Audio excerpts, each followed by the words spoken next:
Liz Garbus, qui a remporté une nomination aux Emmy Awards pour son travail dans The Handmaid's Tale, est connue pour partager ouvertement des messages politiques sur ses plateformes de médias sociaux. Meghan Markle a affirmé que son documentaire Netflix de 88 millions de livres sterling était désormais entre les mains de la réalisatrice de gauche Liz Garbus. La duchesse de Sussex, 41 ans, a semblé prendre ses distances avec son mari, le prince Harry, du prochain documentaire. Madame Markle aurait déclaré: « C'est bien de pouvoir confier notre histoire à quelqu'un, un réalisateur chevronné dont j'admire depuis longtemps le travail, même si cela signifie que ce n'est peut-être pas la façon dont nous l'aurions raconté.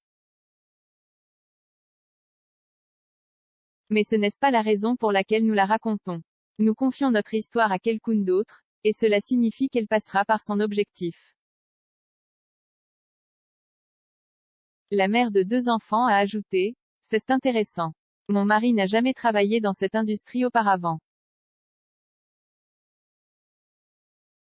Pour moi, après avoir travaillé sur Suits, c'est tellement incroyable d'être entouré d'autant d'énergie créative et de voir comment les gens travaillent ensemble et partagent leur propre point de vue. C'était vraiment amusant. » Garbus, qui a remporté une nomination aux Emmy Awards pour son travail dans The Handmaid's Tale, est connue pour partager ouvertement des messages politiques sur ses plateformes de médias sociaux.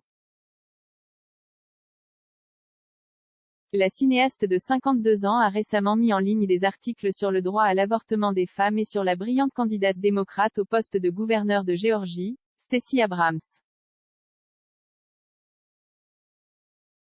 Selon Mail Online, Garbus avait le contrôle d'un documentaire sur la vie et la légende de la chanteuse, pianiste et militante des droits civiques Nina Simone.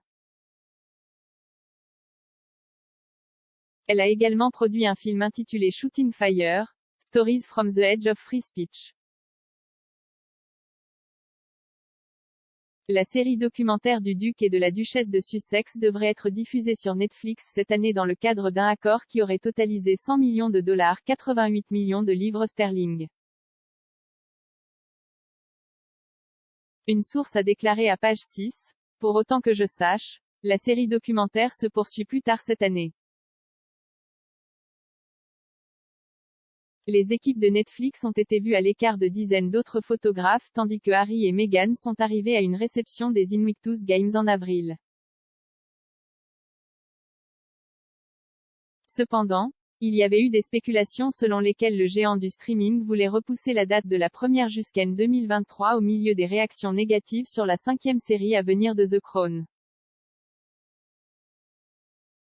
Les créateurs de l'émission avaient été accusés d'avoir fabriqué une diffamation blessante contre le roi Charles III en le représentant en train de comploter secrètement pour évincer la reine. Express.co.uk a approché un représentant du duc et de la duchesse de Sussex pour commentaire.